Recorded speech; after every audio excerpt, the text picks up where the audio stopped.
Hello everyone, I am Minseung Sakang from Youth Cultural Corps. As a part of the campaign named History Never Halts, which is in a correct translation in Korean, 역사는 쉬지 않고 흐른다. I will be introducing and analyzing Korean traditions in modern media. The purpose of this campaign itself is to enlighten both Koreans and those who are willing to learn about Korean history and cultures. In the 21st century, numerous newness appears, and traditions are merely considered as old-fashioned. However, those without their past can never be with their future. Past and the story of the past, which is history, teaches us valuable morals and lessons that lead us to the better path when facing challenges that might seem impossible. Thus, it can be said that the present is the mixture of wisdom from the past and potentials towards the future. We, as a fragment of the modern society, are therefore responsible for being aware of our own history and critically viewing the current status quo to pursue utter development. From now on, I will be explaining several Korean traditions with intriguing myths hidden behind one of the most popular and familiar media. You guess what it is. Movies. Movies have power to influence a number of people with overwhelming visual effects along with priceless messages, which I believe symbolize the advanced degree of delivering ability that the media possesses. Since film directors are able to apply their creative imagination of their works, historical facts can be used as one of the fundamental resources. In this video, such myths will be examined in diverse aspects, including correct apprehension, errors and stereotypes, and our desirable attitudes. The first one we're going to be looking at is Jonuchi, the Taoist Wizard. This is the movie released in 2009 basing upon traditional myth called The Story of Jonuchi. The character named Jonuchi in the original myth is a righteous outlaw who absorbs the spirit of transforming fox, acquired how to deal with its magical power given to himself that made him capable of doing literally anything. He can fly, he can be anyone, and so on and so forth. His adventure depicted in the story is somewhat revengeful, as the character does not go astray or become an evil one, but instead he helps those who are suffering from unfairness prevalent in the time period then, which is the Joseon Dynasty, the second last era of Korean history. Hilariously punish corrupt officials and dominant authorities and vanishes into the cloud in the end. In the movie, however, his basic characteristics still remain, but most of the original parts are deleted or distorted in order to align with the tastes of modern people's interests. Thus, this character is said to captured inside of the traditional painting and escaped from it in the current world of Korea, and then this time he captures other released monsters by an antagonist called Hwadam, who used a mysterious pipe that was originally belonged to Jonuchi. As Jonuchi wins against Hwadam and makes him unable to leave from the painting, this movie leaves its biggest topic, which is poetic justice, which is usually known as the literary device in which those who are vicious get punished and those who are good get rewarded. Each of them deserve for what they did. This topic is one of the most common one for Korean traditional myths. The reason is somewhat related to the national sentiment as well, which is called Han. Han is the emotional concept that cannot be completely translated or interpreted into any other language.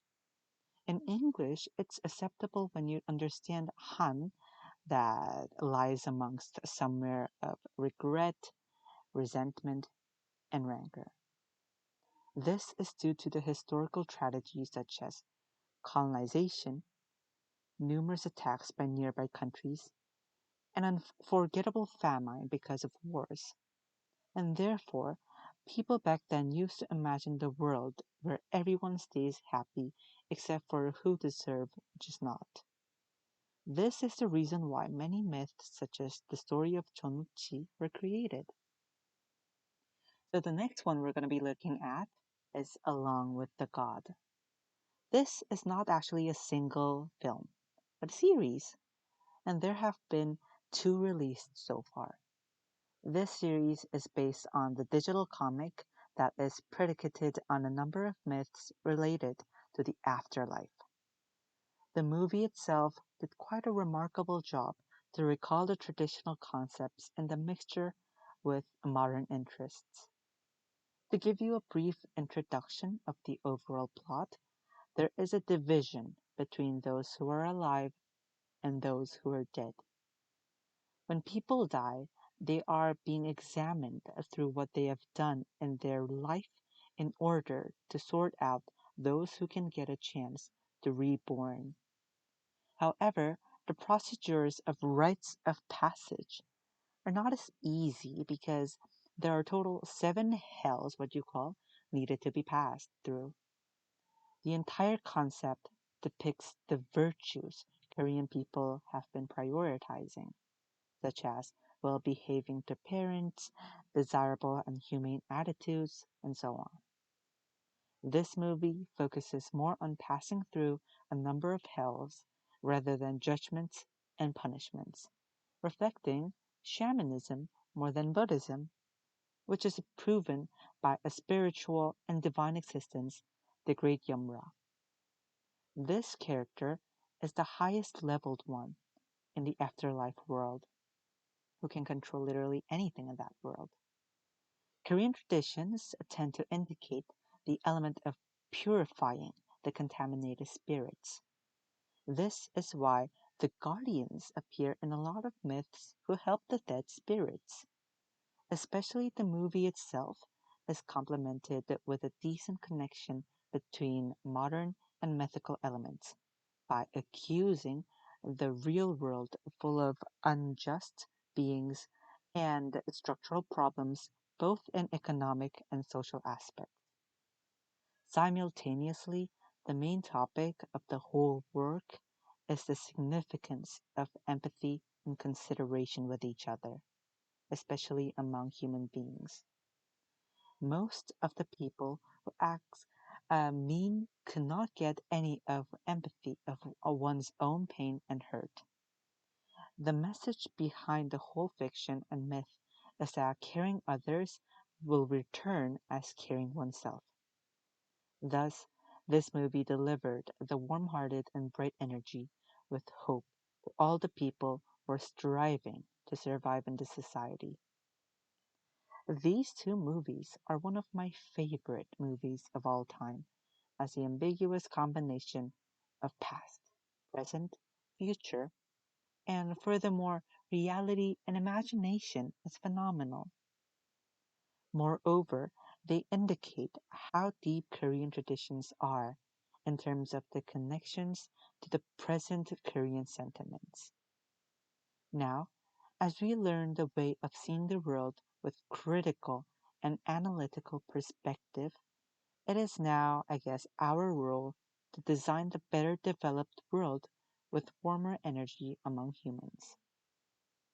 So, this is the end of my semi-lecture on intriguing, I hope, Korean traditional myths revealed through various media, especially in movies. The most popular one, I guess. I wish it was a fruitful and memorable video for all of you who might be watching this either in Korea or from other countries. And if you want to figure out more about Korea, more about Korean history and our cultures as well, You can subscribe this channel, give a small but big for us like, and leave comments below for any shareable opinions. None of your thoughts and curiosity is worthless, so please don't hesitate.